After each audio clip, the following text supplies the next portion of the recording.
Selamat pagi semuanya. Assalamualaikum warahmatullahi wabarakatuh. Waalaikumsalam warahmatullahi wabarakatuh. Oke, baik. Pada pagi hari ini, pembahasan kita tentang analisis big data itu akan membahas satu topik kelanjutan dari pembahasan kemarin yang kita lakukan mengenai big data arsitektur. Kita sekarang akan membahas tentang big data computational. Nah, pada big data computational ini sebenarnya kita masih akan mencoba mendiskusikan mengenai big data analysis, big data analysis, tapi dalam level operating system dan environment. Nah, jadi kita akan mencoba membahas bagaimana itu bekerja, bagaimana itu beroperasi, terus kemudian kita juga akan melakukan beberapa sharing terkait dengan apa yang kita kerjakan di lab, di laboratorium, sehingga nanti bisa memberikan tanda kutip memberikan gambaran bagaimana kita melakukan big data analysis, tapi pada konteks operating system dan environment yang di dalamnya itu ada kinerja dan seterusnya. Nah, oke. Mungkin yang nanti belum absen nanti bisa menyusul ya, saya besarkan dulu. Oke. Nah, dalam membicarakan tentang big data computational, maka kita bisa membahas dulu mengenai satu aspek, yaitu memahami environment. Jadi kalau dalam konteks big data computational itu kita membahas bukan sekedar hanya definisi big data dalam konteks memproses data besar, tapi di belakangnya kita juga harus memahami bahwa di dalam big data proses memproses data besar itu ada konsekuensi di belakangnya, yaitu adanya lingkungan komputasi yang besar atau disebut sebagai, kalau bahasa saya, big computation environment. Jadi ini yang perlu dipahami, dan mau tidak mau kita harus memahami bahwa big computation environment ini juga punya kontribusi terhadap kinerja dari analisis big data dalam konteks datanya yang besar. Nah, ini adalah salah satu gambaran bagaimana yang namanya big computation environment itu sangat-sangat mempengaruhi gitu ya. Jadi dalam kita mempelajari big computation environment ini, maka kita harus memahami bahwa komoditas data dalam big data itu ya hanya semacam komoditas. Jadi kalau kita bayangkan seperti jalur transportasi, maka big data-nya itu adalah sarana transportasi yang lalu lalang gitu ya. Jadi ada truk pembawa bahan makanan pokok, ada pembawa barang, kurir, ada transportasi massal yang membawa manusia dan seterusnya. Tetapi big computation environment itu adalah infrastruktur pendukungnya. Jadi ada jalan arteri, jalan tol, ada environment lain yang pendukung, sarana prasarana yang mendukung itu. Nah, lancar tidaknya atau sukses tidaknya big data analysis kan berarti sangat tergantung dari ketersediaan big computation environment atau environment-nya.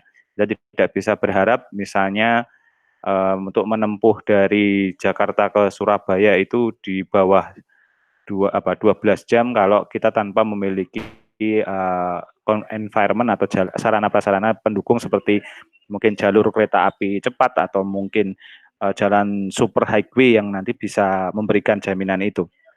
Nah, dalam konteks kita membicarakan big computation environment, maka kita akan berhadapan dengan beberapa environment yang nanti mau tidak mau itu akan mempengaruhi kinerja atau mempengaruhi proses analisis big data-nya. Jadi yang pertama misalnya di sisi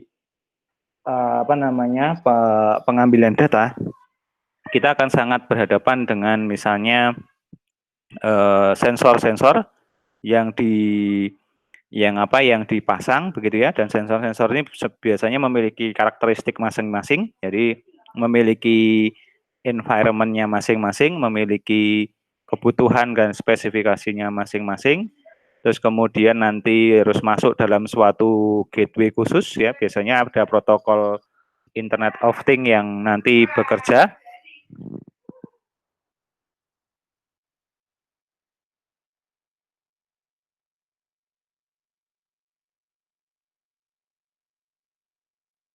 Terus kemudian nanti juga ada yang namanya device yang tanda kutip nanti device ini mempengaruhi dari sisi bagaimana data itu diambil begitu ya.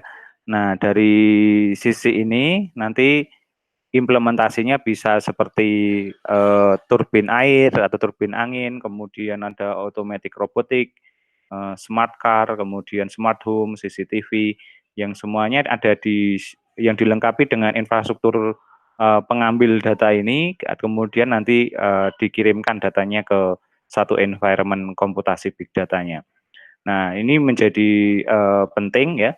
Kalau di sini yang menjadi titik krusialnya ada dua sebenarnya, yaitu ada pada gateway dan juga pada protokol. Nah, ini dua isu itu yang menurut saya cukup bisa kalau bahasa jaring atau saluran atau jaringan itu adalah bisa menjadi potensial bottleneck terhadap proses bekerjanya suatu environment komputasi big data. Nah, nanti kita perlu paham benar ini bagaimana proses yang dikerjakan ya.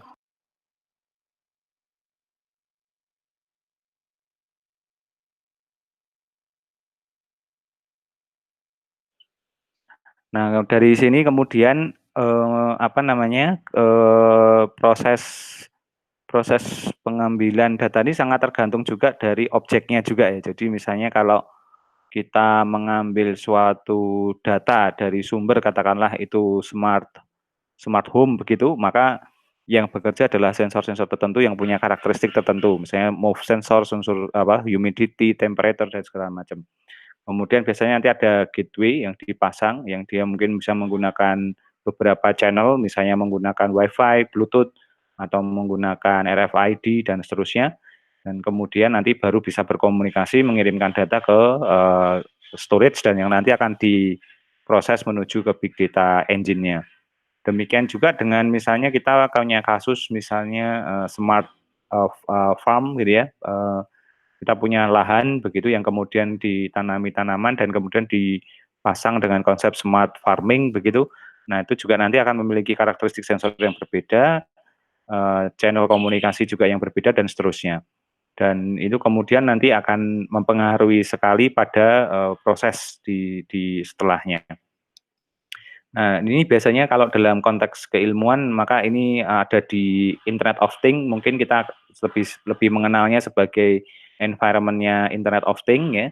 Kemudian juga ada nanti swarm atau distributed IoT bisa juga, kemudian nanti bisa juga bermain di arah embedded system, ada di situ semua. Nah, beberapa hal bisa juga kita masukkan unsur satelit ya, satelit environment ada di sini juga. Jadi cukup banyak, termasuk network ya, jadi atau computer network yang biasanya menyelenggarakan atau memberikan support infrastruktur pada komunikasi data. Nah, jadi dari sini saja kita sudah bisa melihat berarti performa analisis big data dalam konteks untuk menggather data ini sangat tergantung dari karakteristik environment atau komputasi yang mendukungnya. Nah, kalau dalam bahasa misalnya untuk diambil dalam konteks penelitian atau topik tesis, ini juga sangat memungkinkan karena di sini pun kita masih sangat berhadapan dengan banyak rumusan permasalahan atau masalah penelitian. Sebagai contoh misalnya untuk saat ini kita membutuhkan sensor untuk thermal gitu ya, suhu badan misalnya ketika kita untuk pengecekan ketika seseorang mau masuk ke ruangan, itu juga sangat berbeda sekali dengan environment yang biasa kita pakai untuk misalnya hal yang lain. Jadi itu akan sangat tergantung, apalagi nanti yang kebutuhannya sangat-sangat spesifik seperti untuk early warning system dan lain sebagainya. Nah, jadi belum lagi nanti isu interoperabilitas atau kapabilitas dari masing-masing platform hardware yang kita pakai, itu ketika kita pakai belum tentu itu nanti langsung bisa jalan, tetapi perlu kita perhatikan benar apa istilahnya itu isu konvergensi. Nah, ini juga menjadi salah satu yang menarik. Nah, nanti kalau makin dalam itu makin detail ya, isu konvergensi nanti bicaranya sangat banyak. Kalau di misalnya di di operating system, misalnya kita menggunakan platform Arduino atau Raspberry Pi misalnya, itu juga punya banyak isu nantinya. Jadi bisa kita gali lebih dalam lagi ya. Nah, kemudian yang kedua dari titik, katakanlah kita secara in general kita sebut sebagai ini Internet of Things. Nah, kemudian kita masuk di environment big data storage sampai processing-nya. Nah, di antaranya sebenarnya di bridging dengan mau tidak mau dengan jalur komunikasi ya. Nah, jalur komunikasi ini bisa menggunakan basically backbone-nya adalah jaringan komunikasi data yang kita kenal selama ini ya. Jadi bisa menggunakan local area network, wide area network atau yang lainnya. Konsepnya adalah tinggal kita menggunakan protokol. Jadi gitu. Jadi protokol ini juga bermacam-macam ya. Misalnya menggunakan MQTT untuk protokol IoT, komunikasi dengan IoT, atau bisa dilewatkan dengan menggunakan protokol lain yang common, yang umum dipakai untuk komunikasi data, semacam HTTP, HTTPS, REST, SMTP, DDS, dan seterusnya. Nah, masing-masing protokol ini digunakan sangat spesifik untuk mendukung tadi device yang akan disupport untuk pengiriman data, dan juga punya karakteristik dalam artian karakteristik spesifik teknologi dan juga performanya. Jadi pilihannya cukup banyak dan ini akan sangat-sangat mempengaruhi juga. Jadi di sini ada poin bahwa ini perlu kita eksplorasi, kemudian di jaringan komunikasi data juga jadi nanti juga akan muncul. Nah, kemudian di sisi environment komputasinya sendiri kita juga punya keunikan ya. Jadi di sini juga punya kompleksitas yang cukup tinggi. Jadi contoh misalnya ketika device atau sumber datanya ini jumlahnya puluhan, ratusan atau ribuan, misalnya kita pasang cukup banyak CCTV atau IoT atau yang lain gitu, maka otomatis traffic data akan banyak sekali dan itu tidak mungkin hanya di-manage dengan model komunikasi data pada umumnya. Maka di sini kita butuh satu elemen di sini ya, disebut sebagai load balancer, bagaimana dia memanage traffic yang masuk, yang nanti untuk mengatur bagaimana pemrosesan di setelahnya. Nah, ini kalau bahasa awam mungkin seperti terminal bis begitu ya, cukup banyak bis-bis antar kota atau antar provinsi yang masuk ke terminal, maka ketika banyak sekali maka dibikin semacam balancing, nah, jadi dibikin jalur-jalur gitu dan seterusnya. Nah, ini pengaturannya nanti sangat-sangat ketat gitu ya, bisa pakai beberapa algoritma, misalnya first in first out atau prioritization atau commodity atau fair saja yang cepat datang maka cepat dilayani dan seterusnya. Nah, maka di sini menjadi salah satu komponen yang sering kali jadi bottleneck gitu ya. Jadi ini yang menjadi perlu perhatian khusus. Nah, nanti di load balancer baru nanti dia akan masuk dalam dunia data ya. Data itu tidak bisa sekedar hanya diterima tapi juga diantarkan, maka di sini ada namanya data transport broker gitu. Nah, ini adalah satu elemen yang memungkinkan kita untuk memiliki kemampuan mengirimkan data pada pipeline tertentu. Jadi di big computation environment ini nanti kita bisa bikin jalur, begitu data-data masuk, oke kita simpan dulu ke data lake, kemudian kita simpan di database atau langsung masuk ke processing. Misalnya mau kita labeli dan lain sebagainya, itu bisa kita buat ya, kita atur. Kalau kita punya komponen data transport broker-nya. Nah, baru kemudian melakukan proses data ingestion ya. Data ingestion ini data yang disebut sebagai setelah data diantarkan nanti kemudian dikelola agar kemudian bisa diproses. Nah, data ingestion ini di macam-macam nanti bisa digunakan untuk proses preparasi data yang kita sebut sebagai pre-processing proses misalnya dan seterusnya. Nah, kemudian nanti dianalisis, diatur agar menciptakan persistensi dan konkurensi yang baik terhadap data. Nah, setiap proses ini nanti ada elemen namanya security ya. Jadi ini menjadi penting agar kemudian bisa kita punya kemampuan untuk memastikan bahwa data yang kita kelola itu cukup baik ya. Dalam artian security dalam hal ini adalah bukan keamanan tapi lebih ke arah bagaimana data yang diproses itu benar-benar valid dan firm bahwa itu datanya cukup komplit dan memudahkan dalam proses komputasinya. Nah, di sini nanti ada model untuk melakukan metadata katalog, ya, semua data yang masuk nanti direkam metadatanya agar data itu lengkap, ya, dan kemudian ini semua jalur ini bisa direct dalam satu environment high performance computer atau superkomputer yang sangat besar atau terdistribusi sehingga masing-masing komponen ini berinteraksi dengan jaringan komunikasi data. Ya. Nah, kalau asumsinya dia dalam satu komputer besar, dalam high performance computing yang besar, maka nanti bicaranya isunya ada di soket komunikasi antar hardware.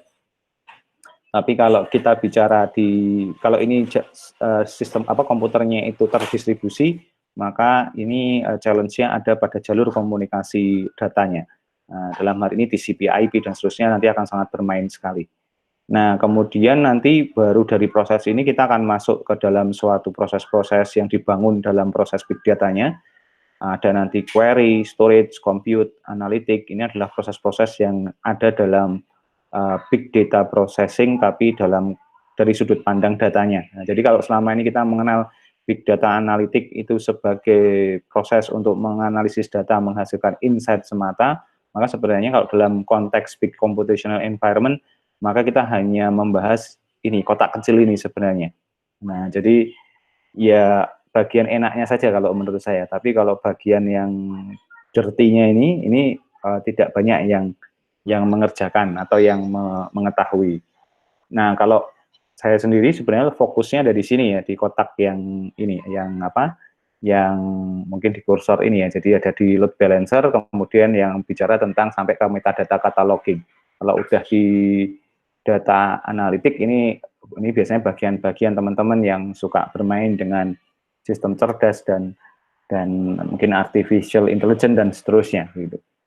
Nah, dari sini kemudian nanti akan ada satu komponen data as a service gitu ya. Jadi kita menghasilkan data yang nanti bisa diakses oleh sistem yang lain. Kita punya API farm gitu, sehingga nanti bisa dipanggil oleh banyak aplikasi atau bisa menghasilkan service orchestration. Nah, semua environment besar ini sebenarnya di-manage dan dikelola dalam konsep cloud management system ya. Jadi cloud bukan hanya sebagai teknologi cloud semata, tapi cloud management system yang berbasis cloud gitu ya. Jadi agak berbeda. Jadi makanya kalau dalam konteks kita bicara big computation environment ini, kita nanti mengenal bahwa platform big data itu diletakkan di atas infrastruktur cloud computing yang besar. Jadi di situ nanti ada kemampuan untuk melakukan monitoring, auto scaling, logging dan eventing. Jadi ini nanti menjadi ini sudut pandang pertama ketika kita bicara big data analitik sebenarnya. Jadi big data analitik dari dapurnya atau dari proses dapurnya. Nah, ini yang nanti salah satu isu yang akan kita bahas. Nah, hari ini kita akan coba membahas hal ini meskipun tidak semuanya, tapi nanti kita coba mulai dari sesuatu yang sudah kita kerjakan, ya, nanti kita sharing. Nah, big data computation environment ini, kan ini layer di paling bawah, di infrastruktur gitu ya, di infrastruktur. Nah, dari sini harapannya nanti ini sudah bisa menginisiasi suatu riset, suatu penelitian, pengembangan yang berbasis untuk mengembangkan sistem komputasinya, sistem komputasi untuk big data. Nah, di lab sistem komputer dan jaringan, di lab SKJ, kita fokus pada riset dan pengembangan pada poin itu. Jadi di sistem komputer dan jaringan mungkin kita tidak banyak bicara tentang bagaimana membangun artificial intelligence atau machine learning ya, tapi lebih banyak pada platform computation engine-nya ya. Nah, berikutnya tentu saja kalau kita punya computation environment itu pasti ada niat dan pasti ada kepentingannya. Untuk apa kita bikin semacam ini? Nah, mau tidak mau posisinya adalah kita mensupport yang namanya big data proses yang mungkin sempat kemarin kita sudah bahas ya, tapi di sini kita mau coba agak bahas lebih dalam. Nah, dalam konteks ini sebenarnya kita sudah membahas bahwa yang namanya big data proses itu prosesnya dari pengumpulan semua sumber data yang kemarin kita sudah bahas, bisa berupa apa saja, terus kemudian nanti masuk dalam suatu big data platform gitu ya. Nah, sebenarnya kita bicara big data platform itu kembali lagi itu letaknya ini, komponennya ini. Jadi komponennya ini. Ya, ketika kita big data platformnya benar, maka tentu saja nanti proses big data analitik dan proses ini menjadi lebih smooth ya, lebih dimudahkan. Nah, kemudian nanti ada advanced analytic new insight. Nah, ini ada letaknya ada di sini tadi di query, storage, compute dan analitik begitu dukungannya. Terus kemudian nanti yang enhanced application biasanya di deliver dalam konteks ini service atau data nanti kayak gitu. Jadi kalau nanti ditumpuk gitu kita bisa melihat daya dukungnya masing-masing. Nah, dalam slide yang kedua ini saya menuliskannya sebagai service. Nah, kenapa service? Karena kita menggunakan tadi konsep cloud computing. Nah, di konsep cloud computing kan kita membicarakannya bahwa semua layanan komputasi itu delivery-nya adalah as a services atau layanan gitu ya. Jadi di sini sebagai service pengumpulan data, service platform, service analytic, dan yang nanti akan menghasilkan sesuai dengan kebutuhannya. Nah, ini yang menjadi poin pertama, bagaimana kita melihat bahwa yang namanya big data tadi, big data environment dengan big data proses itu sangat penting. Jadi dari poin ini saya berharap rekan-rekan bisa mulai terbuka dan memahami bahwa oh ya ternyata problemnya bukan sekedar hanya memilih algoritma komputasi yang bagus gitu ya, yang advance, tapi se-advance apapun tapi kemudian tidak memperhatikan big computation environment-nya itu juga akan sama saja. Jadi ini yang menjadi salah satu yang harus kita perhatikan. Nah, jadi kalau kalau murni orang data scientist ya mungkin hanya bicara di advanced analytic prosesnya, tapi kalau kita mau komprehensif ya maka seorang data scientist juga harus paham ini apa perilaku atau behavior di environment-nya sehingga kemudian itu bisa komprehensif ketika dia melakukan proses analitik. Oke, pada poin ini apakah ada pertanyaan terlebih dahulu?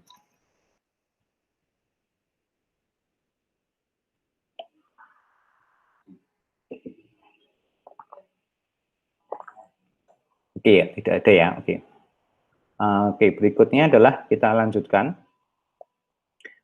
Setelah kita tahu bahwa layernya semacam itu, maka isunya sebenarnya adalah bagaimana mengintegrasikan antara computation environment dengan big data proses. Nah, maka muncul yang namanya platform, kalau orang menyebutnya sebagai framework atau platform. Nah, kita kemudian mengenal yang namanya misalnya pendekatannya Hadoop gitu ya, kemudian macam-macam. Nah, tetapi kalau Hadoop adalah salah satu platform tapi hanya di computation engine-nya.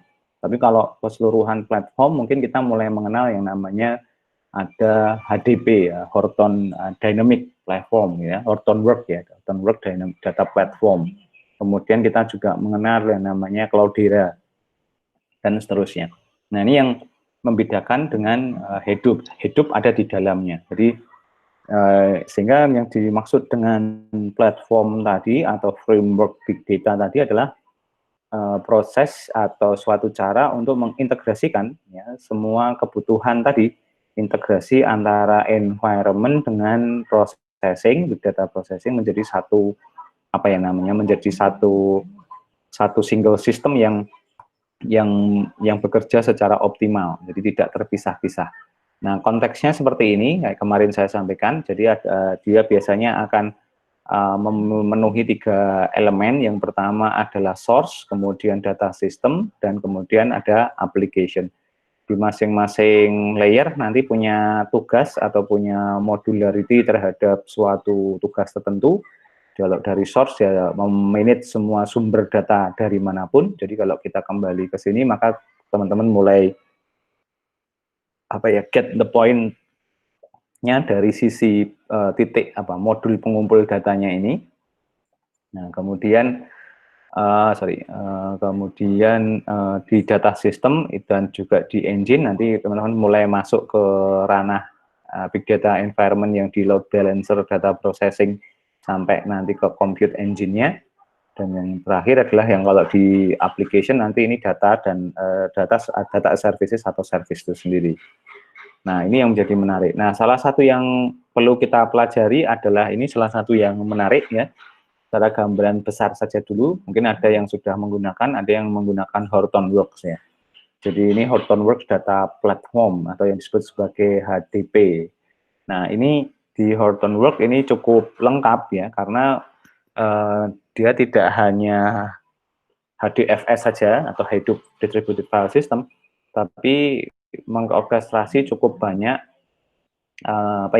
tadi environment yang digunakan untuk big computation environment ya. Jadi di sini pertama mereka membaginya menjadi ada 4 modul besar. Jadi ada governance integration. Ya. Ini tugasnya adalah mengorkestrasi atau mengatur workflow proses dalam big data prosesnya. Terus kemudian nanti ada tools ya. Tools ini biasanya digunakan untuk manage resource. Kemudian nanti ada layer data access. Kemudian nanti juga ada data manajemennya. Kemudian termasuk nanti security dan operation. Nah, sedikit kita bahas ya apa yang ada di dalam gitu ya. Di governance dan integration mereka punya 2 komponen submodul. Jadi yang pertama adalah data lifecycle dan governance. Ini semacam pola pengaturan proses bagaimana proses big data-nya berjalan. Yang terkenal memang 2 ini, ada Falcon dan Atlas. Ini 2 tool yang dipakai di dalam data lifecycle dan governance, tata kelola data dan siklus datanya. Jadi ini mengatur dari bagaimana kita mengambil data misalnya dari Twitter, dari sosial media yang lain, dari news media, kemudian diapakan proses-proses berikutnya sampai ada nanti aturan-aturan yang sangat mendasar yang harus dipenuhi untuk dipenuhi oleh masing-masing tools. Jadi sangat rigid ya. Kalau dalam sistem informasi manajemen yang dulu kita kenal, kita mengenalnya sebagai ini layer data governance gitu ya. Jadi semacam itu. Kemudian ada workflow. Workflow ini adalah engine atau tools yang digunakan untuk menjalankan workflow atau menjalankan life cycle-nya. Nah, mungkin sudah pernah mendengar beberapa sebelumnya, ada Scoop, ada Flume gitu ya, Kafka, NFS, Web HDFS. Ini adalah engine-engine yang bisa bekerja secara workflow. Jadi kalau engine yang bekerja secara workflow itu minimal ada 2 ciri. Jadi dia ada prosesnya, dan yang kemudian prosesnya itu bisa tanda kutip berulang dengan pengaturan tertentu. Nah, jadi semacam itu. Nah, jadi sehingga ini menjadi sangat penting.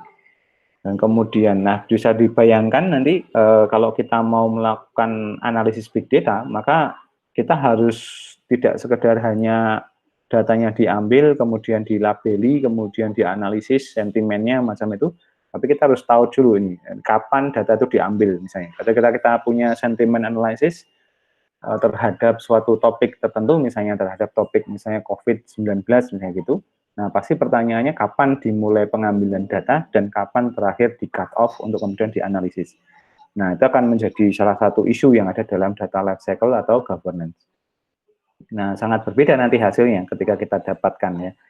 Nah, contoh ketika kita melakukan analisis sentimen positif dan negatif, ketika tidak bisa menjawab kapan itu, bisa jadi nggak balance ya. Jadi kita ngambil data ketika isu tentang hal ini sudah tidak terlalu ramai atau malah pas ramai-ramainya. Pasti sangat berbeda subjektivitas orang memberikan komen atau sentimen positif atau negatif pada case tertentu. Nah, jadi semacam itu. Termasuk juga di data workflow, bagaimana cara kita mendapatkan datanya dan seterusnya itu nanti juga sangat-sangat tergantung dari cara kerjanya si engine-engine ini. Nah, kemudian di tools manajemen resource-nya itu ada 2 yang sangat bagus ya. Ada Zeppelin sama Ambari. Jadi Ambari ini cukup kencang dipakai di banyak tempat ya, karena memiliki kemampuan untuk manage resource yang sangat baik. Kemudian nanti ada data access.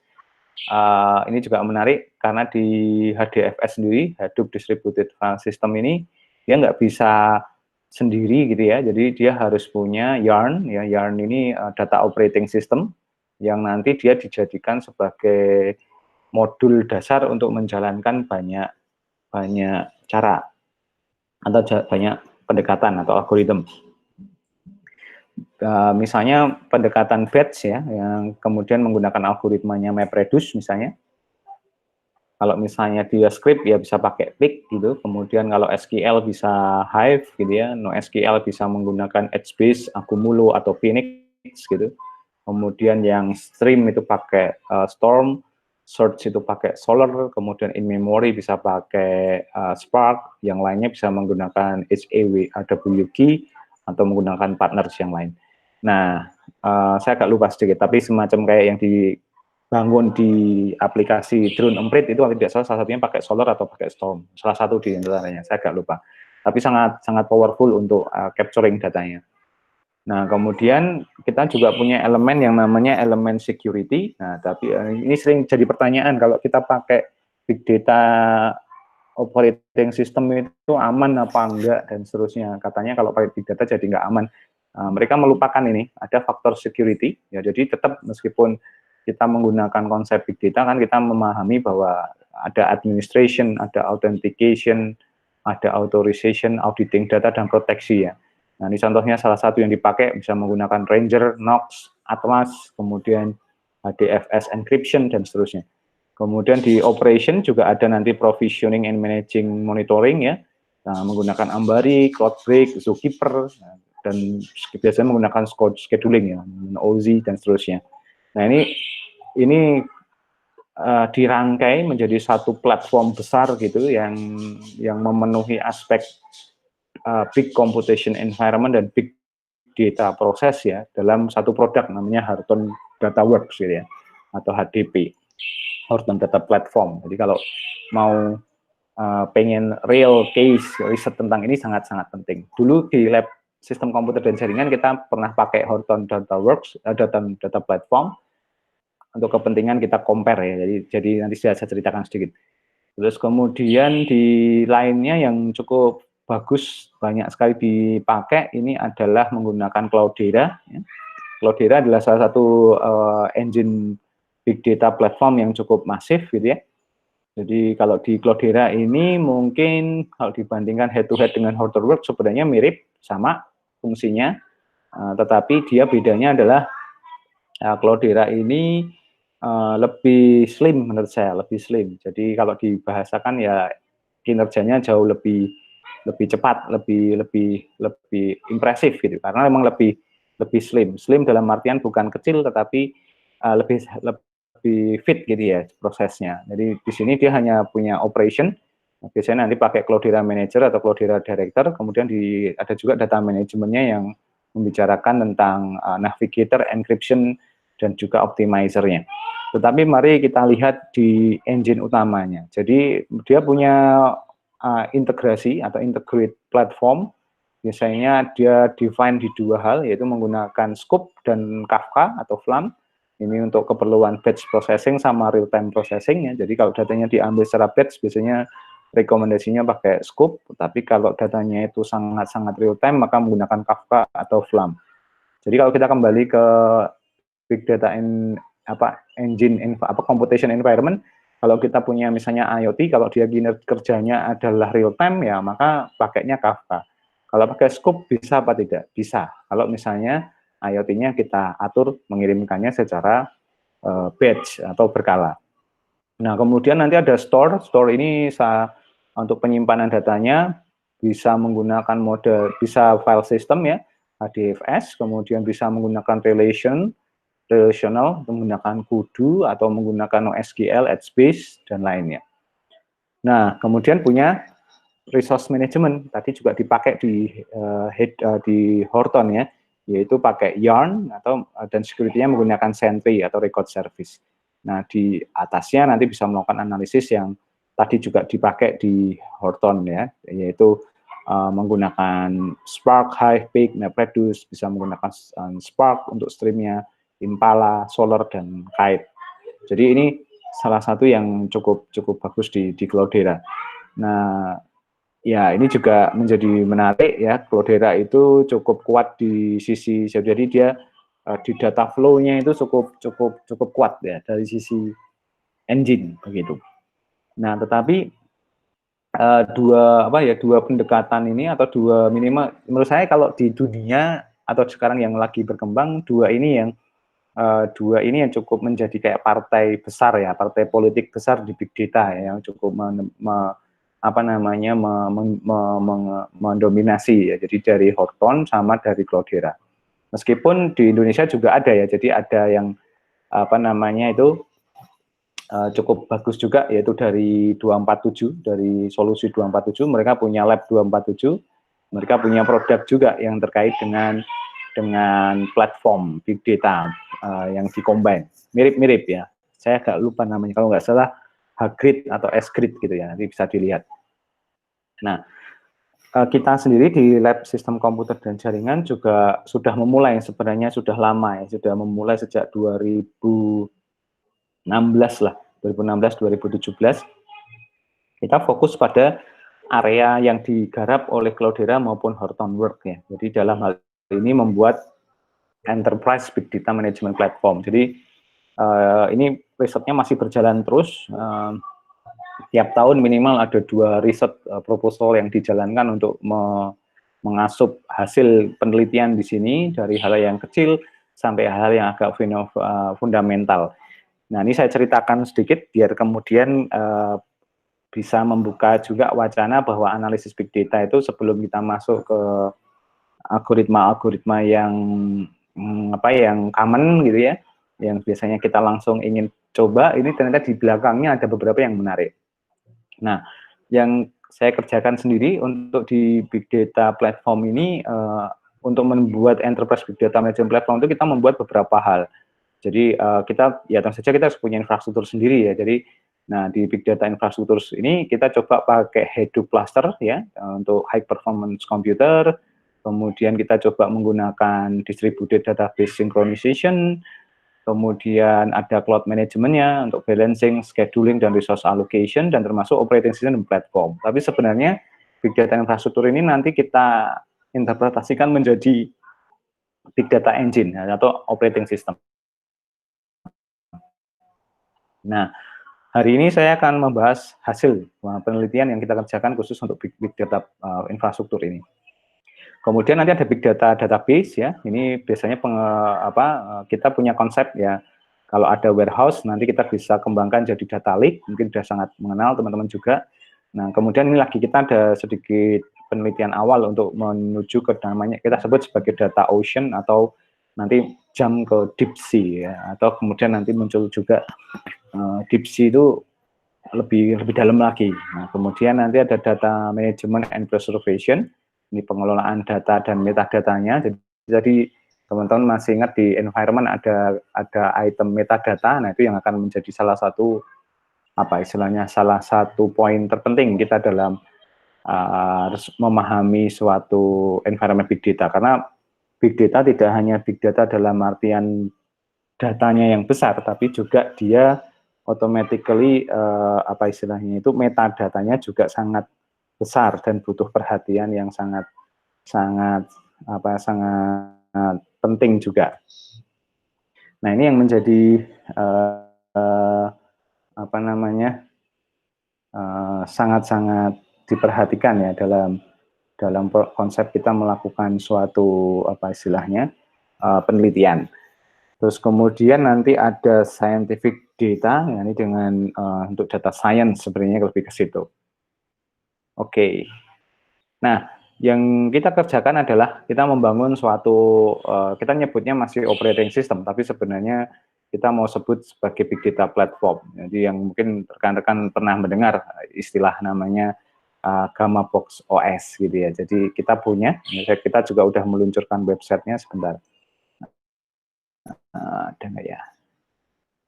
Nah, jadi mungkin teman-teman nanti bisa akses kalau pengen nyoba-nyoba. Nah, ini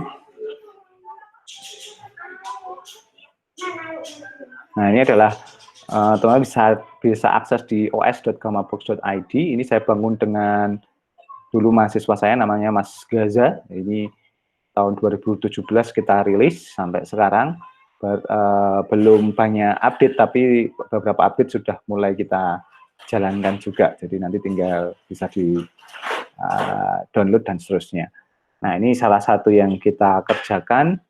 Saya akan menjelaskan bagaimana pengembangannya dulu dan kemudian apa yang kita kerjakan saat ini. Ya. Nah.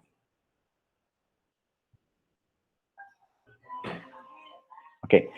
Nah, di sini adalah kita melakukan pendekatan untuk melakukan pengembangan platform operating system untuk big data management dan analysis ya, yang kemudian ini nanti membuat kita punya kemampuan untuk memiliki yang namanya enterprise big data platform ya. Nah, ini dulu kita sudah mengembangkan operating system kecil gitu sebenarnya yang disiapkan untuk ready to cluster, dan tapi kemudian kita naikkan agar bisa melakukan komputasi yang besar. Jadi tidak hanya working sebagai cluster komputer, tapi juga fasilitas komputasi besar berbasis cluster. Nah, kemudian bisa menggunakan big data simulation platform. Nah, awalnya kita mengembangkan itu benar-benar from scratch ya. Jadi kita karena waktu itu awal-awal saya masih ingat sekali kita cukup kesulitan karena tidak punya aksesibilitas terhadap misal waktu dulu kita belum bisa mendapatkan atau compete di dana-dana penelitian waktu itu, tapi kita mulai dengan yang kita punya, kita mulai dari sebenarnya kalau secara realnya kita mulai penelitiannya sudah lama sekali 2014, jadi sudah berapa tahun ini, 6 tahun ya, hampir 6 tahun. Itu kita mulai dari membangun klaster dengan Lego begitu, dan ini pakai Raspberry Pi versi 1 jadi dan seterusnya. Kemudian waktu itu kita push ini hanya untuk bisa bekerja, kita belum pakai HDFS engine big data-nya, tetapi hanya fokus bagaimana kita proof of concept bahwa cluster pemrosesan data dengan menggunakan cluster itu bisa berjalan. Terus kemudian kita perbaiki, kemudian kita muncul yang namanya cloud data center, jadi kemampuan untuk melakukan komputasi di cloud, tapi based on Raspberry Pi. Ini kita memunculkan Wisanggeni versi 0.1 kalau ini waktu itu. Jadi ini belum rilis, tapi sudah ada hasilnya. Terus kemudian kita bangun yang pertama ini komputer paralel cluster ya, dengan 33 Raspberry Pi model B gitu ya. Ini kita bangun dengan anak-anak Elin juga untuk membangunnya. Jadi kita based on Linux Raspbian Wishy, kita paralelkan, dan kemudian di atasnya kita push untuk bisa menghasilkan suatu computing power yang cukup besar. Waktu itu kita pakai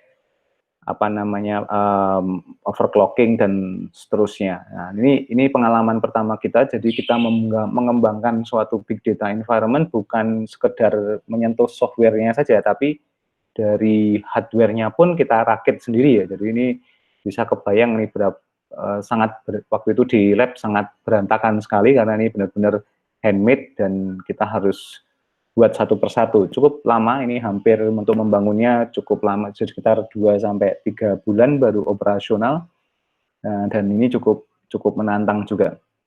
Nah, ini so far Wisanggeni 01 ini masih operasional tapi tinggal separuh karena hardware-nya problem ya. Jadi ini ternyata kalau kita belajar menggunakan single board computer, dalam hal ini Raspberry Pi itu punya hardware lifetime yang cukup pendek ya. Jadi ketika kita processing data yang membutuhkan waktu sekitar waktu itu 3-6 hari, maka kita terpaksa harus mengorbankan hampir sepertiga dari titik Raspberry yang kita punya. Jadi sekarang operasional ini hanya bisa jalan sekitar setengahnya, bahkan kurang. Beberapa sudah mulai tidak bisa beroperasi baik sekali. Nah, ini sayangnya nih Raspberry Pi yang pertama yang model ini sudah tidak bisa didapatkan lagi, sehingga kita tidak bisa melakukan replacement. Nah, sehingga sekarang ya udah ini sebagai komputasi terbatas saja. Nah, kemudian kita bergerak bikin yang revisionnya, jadi kita bikin versi perbaikan yang lebih bagus. Akhirnya kita punya yang versi kedua, ini menggunakan Raspberry yang jenis baru waktu itu, dan masih sama menggunakan 32 node plus 1 master node gitu ya. Dan ini udah mulai apa namanya bekerja lebih baik. Kalau ini masih operasional semua, jadi ini juga enhancement-nya di sini adalah kita fokus pada apa namanya resource allocation, scheduling, kemudian yang lainnya. Nah, ini tadi kalau di apa namanya big computation environment kita bicara load balancer segala macam. Nah, di sini sudah mulai dipikirkan waktu itu. Kita melakukan eksperimen untuk melakukan itu. Nah, kemudian ini yang pertama adalah ini real big data cluster yang kita punya. Ini masih operasional juga di lab. Kita punya 9 node, 9 titik ya menggunakan Intel NUC, tapi yang versi kecil seperti ini. Ini ada 9 tapi sekarang operasional tinggal 7, karena 2 tampaknya ada bermasalah gitu. Ini full big data environment, jadi kita pasang nanti operating system yang kita buat kemudian dijalankan untuk beberapa komputasi. Nah, ini cukup bagus, impresif portfolionya. Ini karena sudah bisa digunakan waktu itu terbaik. Waktu itu kita sempat proses data dari suatu kita ada kerjasama penelitian 35 berapa ya dulu 35 giga begitu data itu bisa kita hampir hanya butuh waktu sekitar berapa ya 7 menitan dari yang sebelumnya ketika diproses di DSSDI gagal diproses. Jadi ini cukup menarik. Nah, nanti kalau misalnya teman-teman sudah beraktivitas di kampus sebenarnya bisa mengakses ini untuk kepentingan memproses big data-nya. Nah, sempat kita bermain juga dengan blockchain untuk mempelajari big data tapi dalam konteks blockchain, tapi ini kemudian tidak bisa dilanjutkan lagi karena ya hardware ya. Nah, dan seterusnya. Nah, sebenarnya kita punya satu lagi yaitu Gamma Box Cloud. Gamma Cloud itu tadi agak dibalik pendekatannya yaitu big data platform tapi cloud base. Nah, ini itu juga sedang kita kerjakan di lab. Nah, saya akan fokus dulu di Gamma Box OS. Ya, ini adalah pengembangan apa namanya operating system untuk big data platform ya dari kita. Nah, sebenarnya ini harapannya nanti selain kita lesson learn, apa yang kita kerjakan untuk mendevelop ini, nanti moga-moga ada kemudian ide atau feedback yang kemudian bisa bisa digunakan untuk penelitian dan pengembangan ke depan. Jadi cukup saya bisa sampaikan cukup sulit juga untuk bisa meng-attract rekan-rekan untuk mau masuk ke penelitian yang bidangnya di sini di big computation environment ini cukup menantang, meskipun biasanya yang mau menyambut ini anak-anak S1. Ini kalau di yang S1 saya punya berapa ya sekitar 2 atau 3 mahasiswa yang sekarang melanjutkan penelitian ini. Kalau yang di S2 kebetulan saya punya pembimbingan itu sekitar 4 orang ya, 4 orang menggarap di sektor ini, di big data platform ini, dan termasuk cloud-nya, dan 1 masuk ke quantum computing. Nah, ini menjadi menarik. Jadi sebenarnya ini kita sudah mulai lompat gitu ya dari big data platform ke quantum computing platform. Nanti besok saya akan bahas agak-agak akhir nanti. Oke, nah apa yang kita kerjakan di big data operating system? Jadi simpel niatnya. Kita bisa lihat bahwa environment-nya big data tadi, apapun platform atau tools yang kita pakai, ya biasanya masih terpisah-pisah begitu ya. Kemudian cukup rumit dalam proses instalasi dan juga ini biasanya terus menyita waktu. Nah, ini yang poin terakhir ini biasanya kemudian membuat banyak rekan-rekan yang kemudian mencari solusi yang sifatnya itu single instant ya. Udahlah cari instalasi yang langsung jadi misalnya kayak gitu. Apalagi sekarang kita dimanjakan juga dengan teknologinya Docker, Kubernetes segala macam. Nah, itu sangat memudahkan, kita tinggal deploy sudah bisa jalan ya. Nah, sehingga ini yang menjadi menarik bagaimana kita punya rancangan sistem operasi yang siap untuk implementasi cluster, tapi juga bisa melakukan pengolahan big data. Jadi waktu itu kita putuskan berbasis CentOS. Nah, ini yang menjadi menarik ya. Jadi kita akan coba sistem operasinya menggunakan CentOS 7, kemudian tetap di belakangnya itu menggunakan MPI untuk cluster work-nya, kemudian juga framework big data yang dipakai itu menggunakan product family dari Apache Hadoop, dan kemudian nanti ya MapReduce dan Spark dijalankan. Kita juga akan coba combine dengan data warehouse, scripting analitiknya untuk menggunakan Pig, kemudian koordinasi atau resource manager-nya pakai Zookeeper dan seterusnya. Nah, waktu itu semacam itu. Nah, sebenarnya kalau kita lihat dari penelitian-penelitian yang ada, cukup banyak ya, dari yang modelnya itu adalah remastering distro gitu ya, sistem operasi, kemudian juga ada yang mencoba menggunakan apa namanya big data platform dan operating system untuk membangun big data platform. Ada beberapa juga yang hanya melakukan test bed ya, atau semacam analitik komparasi terhadap kinerja. Nah, ini juga menjadi menarik. Nah, sehingga bisa kita combine ya. Jadi kalau kita punya big data platform, maka isunya sebenarnya bisa sudah kelihatan bagaimana proses kita membuatnya, kemudian bagaimana kita memanage apa namanya fungsi-fungsi big data yang nanti dilibatkan, dan juga nanti bagaimana kinerjanya itu dijaga. Nah, oke. Nah, ini gambaran besarnya bagaimana si Gammabox OS tadi itu kita bangun gitu ya. Nah, yang membedakan dengan Hortonworks dan juga Cloudera adalah sebenarnya di parallel programming library. Nah, kita murni masih menggunakan MPI GH ya, atau MPIC gitu. Nah, kenapa? Karena kita memaksakan untuk running di cluster. Jadi di cluster kita belum punya engine komputasi yang sangat besar, yang sehingga kita bisa seperti Hortonworks atau si Cloudera yang bisa running di high performance computer. Nah, tahun ini kita sedang mengusahakan, kita lagi mencoba untuk compete untuk bisa dapat penelitian untuk bisa beli high performance computer, sehingga nanti bisa langsung seperti Hortonworks dan Cloudera. Tapi karena tadi sampaikan tadi infrastruktur kita itu pakai cluster Raspberry, kemudian pakai Intel NUC, maka kita putuskan masih menggunakan parallel programming. Nah, tapi ini juga menjadi menarik waktu itu, karena kita mendapat temuan ternyata yang namanya environment big data ini kalau bisa kita integrasikan ternyata bisa jalan well juga di parallel programming. Jadi waktu itu kita presentasikan di satu konferensi, itu juga cukup dapat apresiasi, ternyata bisa juga gitu ya. Dan bahkan salah satu mahasiswa waktu itu, mahasiswa S1L ini itu bahkan itu papernya bisa tembus ke jurnal internasional gara-gara bisa melakukan ini enhancement terhadap kinerja apa namanya paralelnya terkait untuk menjalankan komputasi big data.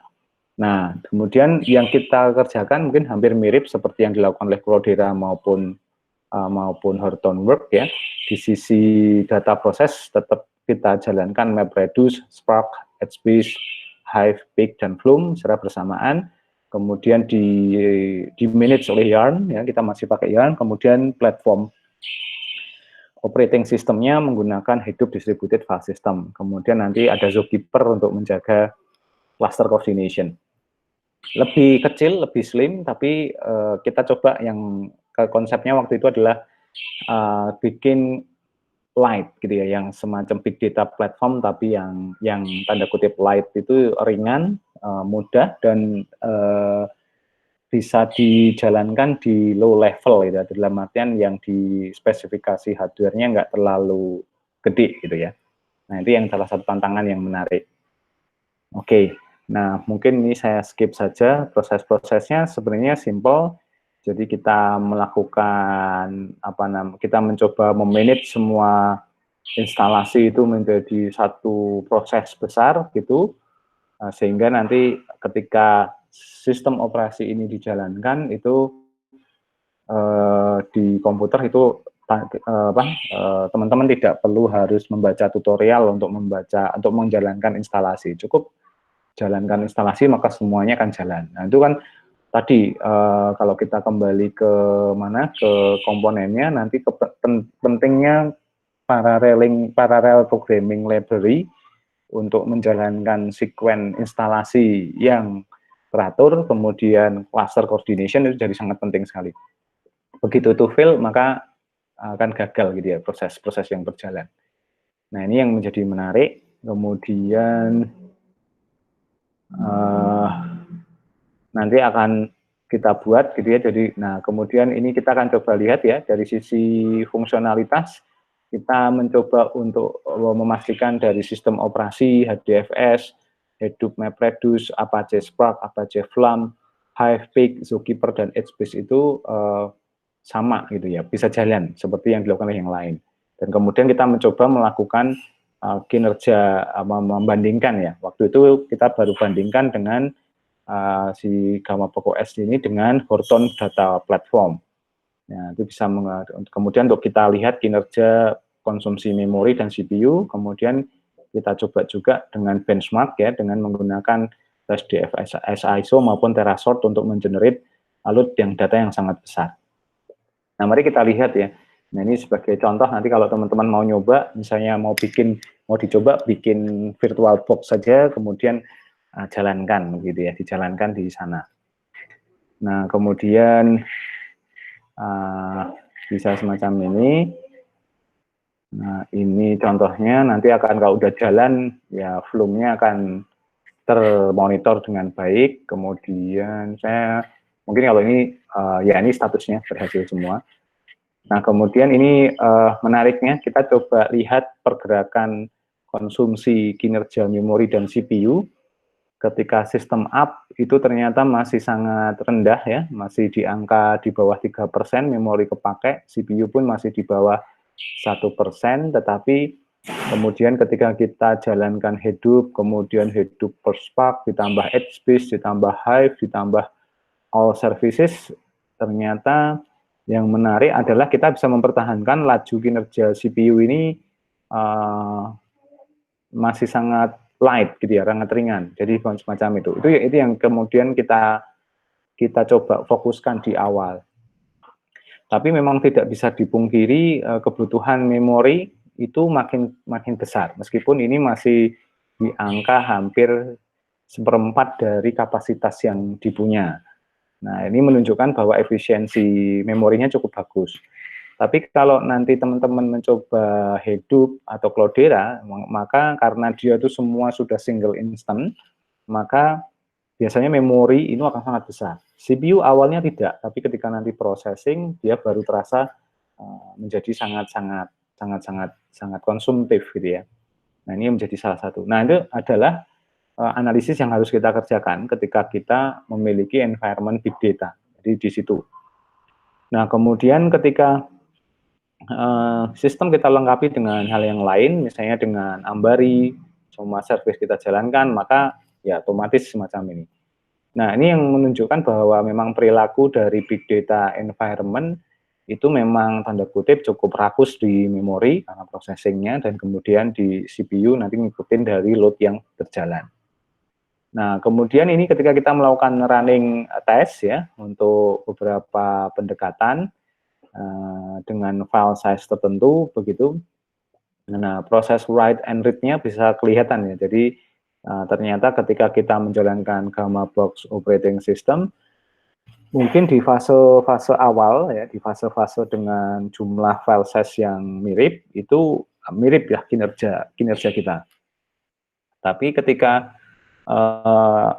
dibesarkan file size-nya, yang terjadi adalah kita punya pola yang terbalik dengan si HDP atau Horton Data Works. Jadi kita bisa lihat di file size 2000 sama 1000 ini harusnya 10.000 isinya nih. Nah, ini ternyata agak berbeda antara write dan read ya. Jadi di awal kita write-nya lebih rendah, tapi kalau di HDP read-nya yang lebih rendah. Nah, ini juga mensiratkan sesuatu sebenarnya. Nah, jadi semacam itu. Kemudian kalau kita lihat dari sisi running time ya kita cukup optimal. Jadi kita bisa karena tadi lebih light, lebih sedikit yang kita gunakan dalam satu environment-nya itu menyebabkan kita jadi lebih slim ya, sehingga itu menjadi advantage tersendiri. Nah, kemudian kalau kita lihat dari summarize CPU, ini yang menjadi menarik bahwa kita bisa di awal-awal ini lebih rendah, tapi kemudian di processing berikutnya itu adalah kita bisa melihat bahwa polanya ternyata kita cukup stabil ya. Dan tapi kalau di HDP memang dia modelnya sangat random begitu ya, tergantung dari dari kinerja dari CPU performance-nya. Nah, ini sebenarnya ini untuk menunjukkan bagaimana kinerja Zookeeper dan Yarn itu bekerja. Nah, jadi kita bisa melihat bahwa ternyata ketika untuk proses semacam ini kinerjanya stabil atau tidak. Nah, itu yang menjadi menarik. Meski demikian, itu kita masih ada beberapa kelemahan ya. Jadi nanti tentu saja ini dapat secara fungsionalitas sudah oke, tapi semua untuk service segala macam memang perlu di performnya dibuat lebih baik ya, terutama untuk stabilan. Tapi good news-nya adalah di Gamma Poco S ini alhamdulillah sudah dipakai di banyak tempat gitu ya, bahkan dipakai di salah satu company untuk engine big data-nya, dan sampai sekarang cukup reliable karena ini lebih spesifik ya dibanding dengan si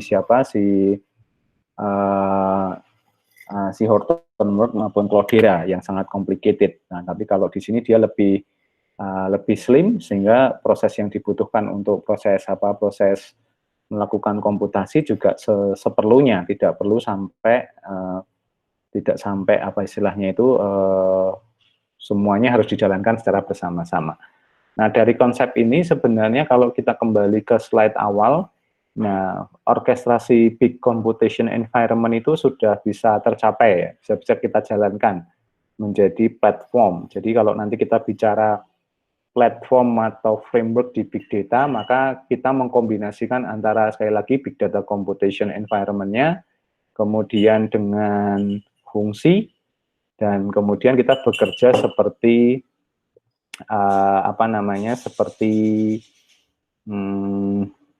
seperti platformnya Hortonworks dan Cloudera. Kalau di nilai mungkin secara kompleksitas kita belum selevel Hortonworks maupun Cloudera, tapi kalau secara fungsionalitas kita sudah bisa berkompetisi, jadi semacam itu. Nah, ini yang menjadi salah satu yang menjadi pentingnya penelitian atau concern di bidang ini. Oke, itu materi dari saya untuk membahas mengenai big data computational. Nah, nanti silakan teman-teman nanti bisa pelajarin lagi, dan juga bisa nanti melihat dari perspektif infrastruktur ya, atau arsitektur terhadap si analisis big data-nya. Jadi ini kayak membuka wacana bahwa kalau kita bicara big data analisis itu enggak sekedar hanya tadi machine learning, AI dan seterusnya, tapi di belakangnya juga sangat membutuhkan perhatian yang lebih begitu ya.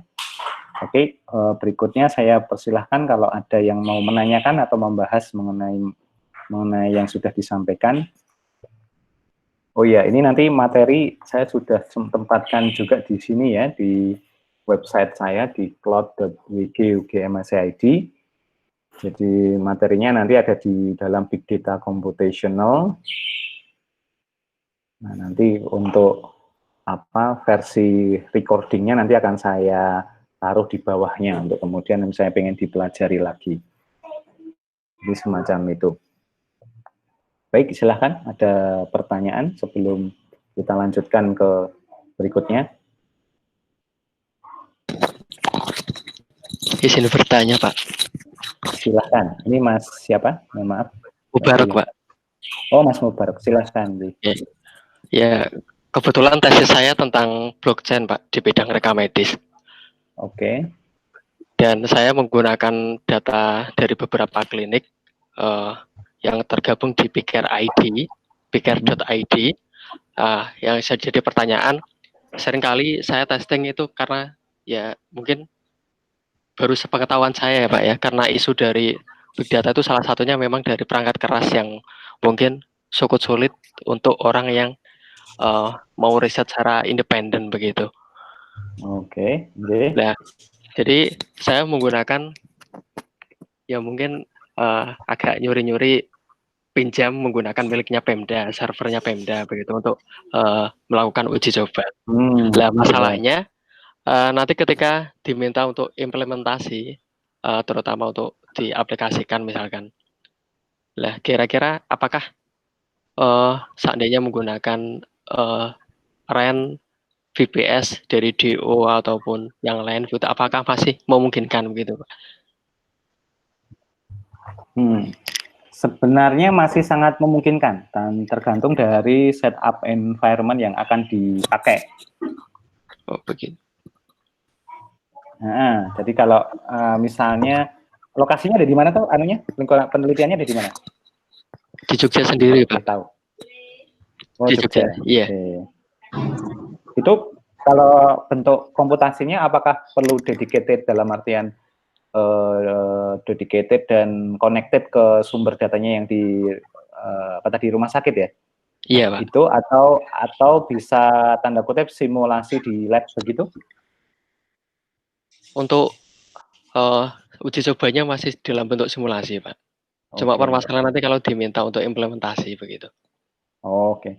Sebenarnya kalau mau kita bisa fasilitasi kalau di lab sistem komputer dan jaringan. Dan kebetulan kita sangat senang kalau ada yang mau nyoba karena itu bagian dari stress testing juga di infrastruktur kita. Jadi selama ini kan kita establish infrastruktur sudah ada, cuma kita lagi generate penelitian-penelitian yang mau pakai sehingga nanti hasilnya untuk mendukung penelitiannya masing-masing, tapi secara performance kan kami bisa mengamati apakah infrastruktur yang kita punya itu cukup bagus apa enggak gitu.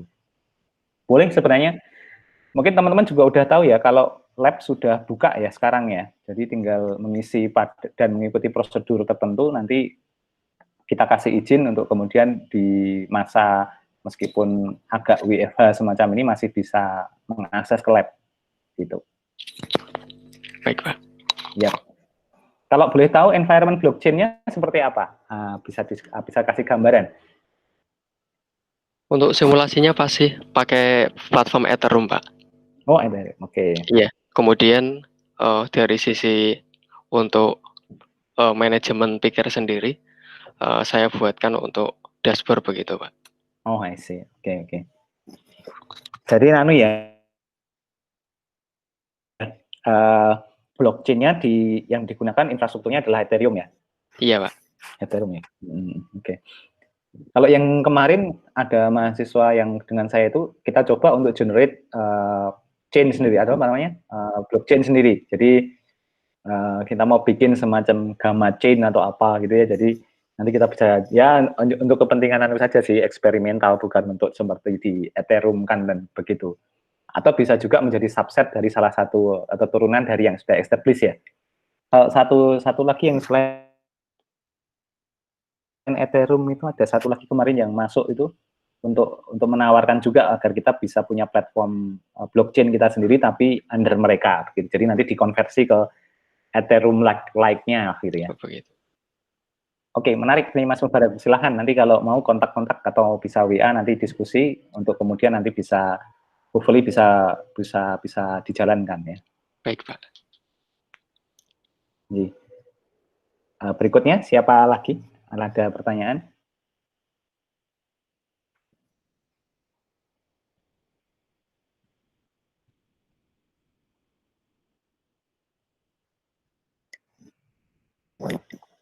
Mungkin kalau yang mungkin ada pengalaman teman-teman yang mungkin sudah pernah menggunakan, saya pikir di masing-masing tempat kerja atau aktivitasnya juga sudah cukup banyak ya yang menggunakan ya. Jadi contohnya ini yang punyanya Cloudera ini, jadi ini cukup bagus menurut saya, sangat bagus bahkan ya ini karena memang banyak dipakai di banyak tempat, mereka punya dan dipakai di banyak negara begitu dan banyak sektor. Kita pengen mengejar sampai ke sini tapi tampaknya belum. Mereka sangat intens ya, risetnya sangat-sangat luar biasa.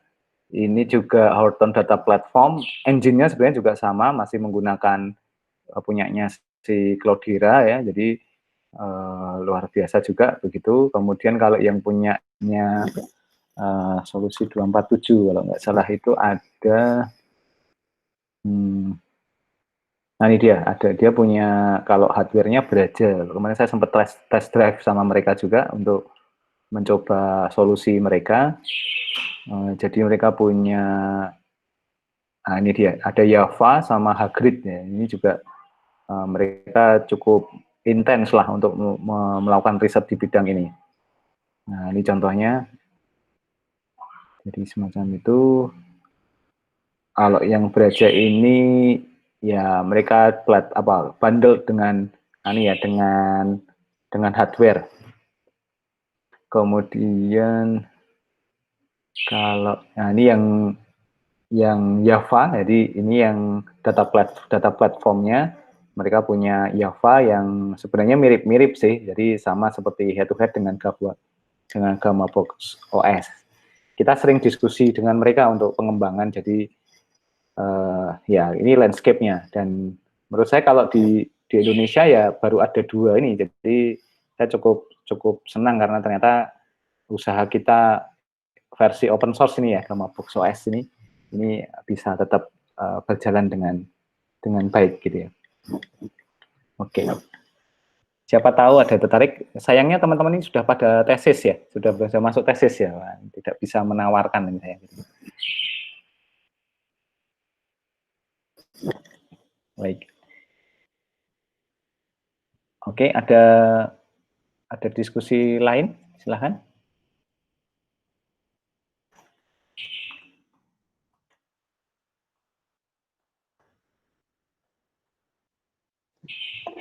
Saya mau tanya, Pak. Silahkan. Untuk yang tadi penggunaan memori dan CPU ketika service up itu dalam posisi idle atau sudah ada komputasi yang dijalankan, Pak? Masih idle. Jadi masih idle. Jadi nanti kalau yang sebenarnya yang ada satu lagi mungkin nanti next-nya itu saya akan presentasikan yang ketika kita sudah melakukan kayak stress test gitu ya. Jadi di komputasi dengan sangat besar itu akan berbeda lagi bentuknya. Jadi nanti next week saya akan membicarakan khusus tentang analisis kinerjanya ya dari sisi computation proses lah gitu. Atau ada insight mungkin dari pengalaman kan pasti. Kalau untuk stress test di dalam, saya lebih bagus juga kalau nanti bisa dikombin. Kalau stress test untuk yang di big data saya belum pernah ya Pak. Kalau yang pernah dikerjakan? Kalau yang pernah dikerjakan itu load test untuk platform semacam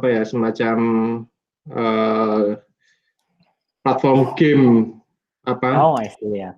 Semacam Epic apa itu yang website Epic atau Steam macam itu. Oke. Tapi untuk itunya sendiri belum pernah untuk big data. Oke. Ya, menarik itu. Saya pernah diajak tapi belum terrealisasi real itu dengan Gameloft untuk mencoba stress test, bukan stress test sih, tapi mereka pengen coba running di komputasi big data untuk rendering gitu ya, rendering gamenya. Itu saya juga belum, karena saya tidak begitu tahu proses renderingnya, jadi saya masih mempelajari, tapi ini sampai sekarang belum jalan. Terus kemudian ada situasi saat ini jadi agak terhenti. Tapi menarik itu sebenarnya, kalau rendering game kan pasti gede sekali ya, jadi ada image, ada suara, wah macam-macam gitu ya, kayak film mungkin jadinya ya. Iya. Gitu. Jadi malah itu sebenarnya. Kalau film gimana? Kalau film gimana? Kalau film itu kan tinggal memutar yang sudah ada. Kalau game kan renderingnya cukup memakan benar. CPU atau VGA. Oke. Ya benar. Ya meskipun ada peluang sekarang komputasi bisa running di GPU segala macam, itu juga salah satu advantage juga bisa kita manfaatkan ya. Tetapi dalam konteks ini memang kita bisa ngelihat bahwa sebenarnya big data processing itu nggak melulu harus apa ya, ya data besar itu selalu, tapi kadang karakteristik processing yang kompleks besar itu juga bisa masuk dalam apa ya, definisi kita di big data environment. Nah kayak gitu. Oke, good point. Kalau dari sisi, mungkin ada yang mau share, mungkin tesisnya yang nyerempet-nyerempet ke arah sini, ada nggak kira-kira? Agak di low arsitektur, infrastruktur, ada nggak yang kayak gitu? Atau semuanya anu ya, larinya di machine learning sekarang. Jadi banyak banget sekarang kalau nguji apa proposal atau nguji tesis itu semuanya machine learning kayak gitu.